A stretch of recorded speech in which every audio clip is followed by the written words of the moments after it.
When Madison left, she didn't just end things, she blew them apart. No warning, no gentle fade out, just a text that read, "This isn't working. I need someone more exciting." I stared at my phone, the blue glow, catching the edge of a coffee mug I hadn't touched all morning. More exciting? I muttered, as if saying it would dull the sting. I was Alex, 28, stable job, clean place, loyal to a fault. Apparently, reliability had become a flaw. I didn't chase her, didn't call, didn't plead. I just let her go. Maybe that's what haunted her. How quietly I accepted being deleted. The next few weeks were silent. Too silent. Her absence felt like a hum suddenly gone. Peaceful and unbearable all at once. I stopped visiting our favorite cafe.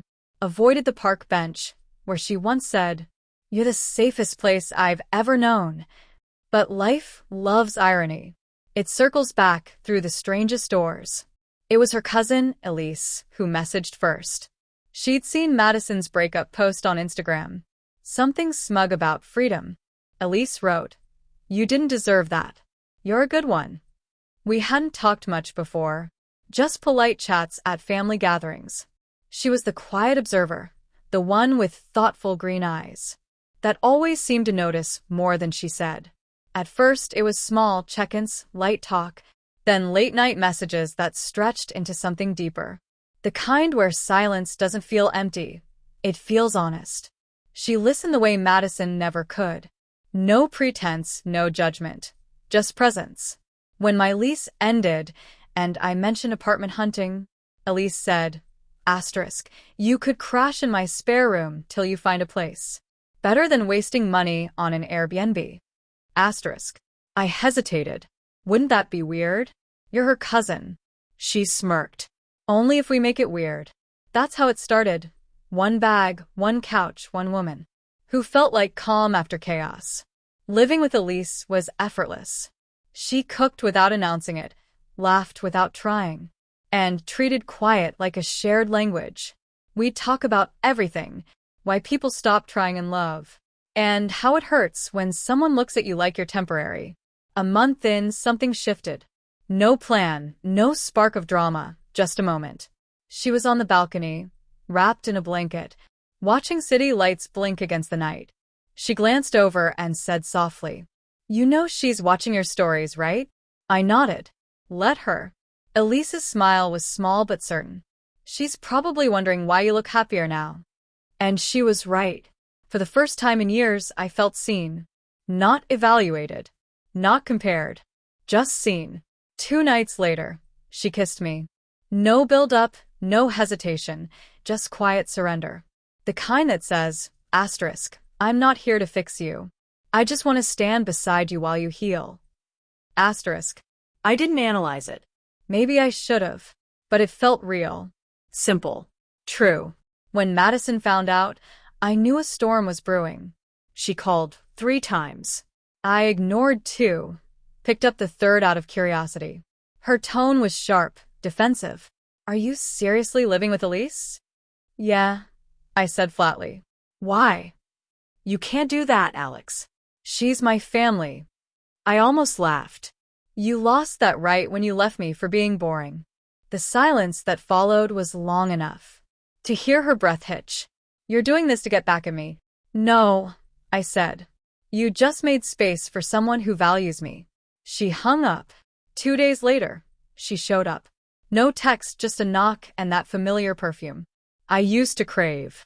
Elise opened the door. Madison's smile was thin, trembling. "Can I talk to Alex?" Elise folded her arms. "You can talk to him right here." Madison's gaze found mine, that blend of regret and pride. I knew too well. "I made a mistake," she whispered. "I shouldn't have left." Elise didn't move. Neither did I. Madison stood there like a ghost from a life long gone. Her voice cracked. "You and we had something real, Alex." I looked at her, then at Elise beside me, steady, calm. "We did," I said. "Until you decided it wasn't thrilling enough." She flinched. Asterisk, I was stupid. I thought I wanted more. But what I really wanted was, asterisk. She never finished. Something that felt alive. Alive doesn't always mean better, Elise murmured. Sometimes it just means restless. Madison's glare could have cut glass, the kind that once made me fold. But not this time. The balance had shifted. Too deeply. Too finally. I'm not here to argue, Madison said, her voice softening. I just miss you. It would have been easy to give in. Familiar faces have gravity. They pull you toward your past before you notice. But I'd learned something. Peace doesn't chase the storm. It shelters itself from it. I don't think you miss me, I said slowly. You miss the version of yourself who was wanted, who was forgiven. Her jaw clenched. You sound different.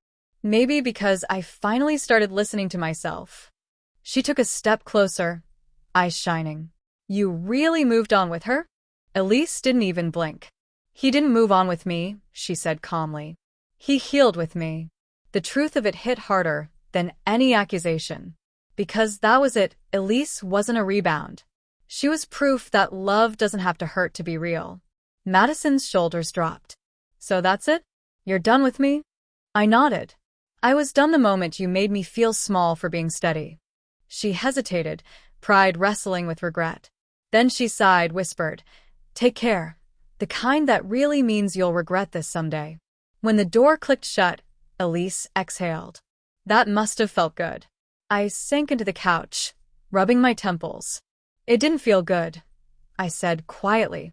It just felt right. She smiled softly. Right is better.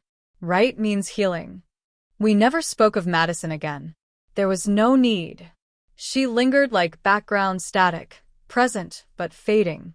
Some ghosts only haunt you if you keep feeding them. Weeks slipped by. Life found its rhythm again. Simple, grounded. I got promoted at work. Started running at dawn. Evenings meant cooking with Elise. Sharing quiet meals on the balcony as the city hummed below. One night, while scrolling through my phone, a new follow request popped up. Madison. I didn't accept. A few minutes later, a message appeared. You look happy. I hope she gives you what I couldn't. I typed a reply, then deleted it. Some messages don't need answers. They just need closure. Elise noticed my silence. You okay? I nodded. Yeah. For once, I really am. She brushed her fingers against mine. You know, she said softly, I used to think love should feel like fireworks. But maybe it's supposed to feel like home. That night, I realized how strange it is. How endings can quietly lead you to the place you were meant to start. Madison's world kept spinning somewhere out there. Loud, restless, endless motion. Mine slowed down. Found balance. Grew roots. Months later, I saw her by chance in a downtown bookstore. She looked tired. Distant. We exchanged a polite nod. No bitterness. No ache. Just the quiet understanding that our story was over. Hey, she said softly. You look good. I am, I replied. I hope you find that too. As I walked out, my phone buzzed. A text from Elise. Dinner or takeout? Dinner, I typed back, smiling. Always dinner. And in that moment, I understood. Revenge doesn't always roar. Sometimes it's silent. It's peace. It's becoming everything they doubted you could be. Standing beside someone who sees your worth. No proving, no pretending. Because peace isn't dull. It's what happiness sounds like. When the chaos finally goes quiet.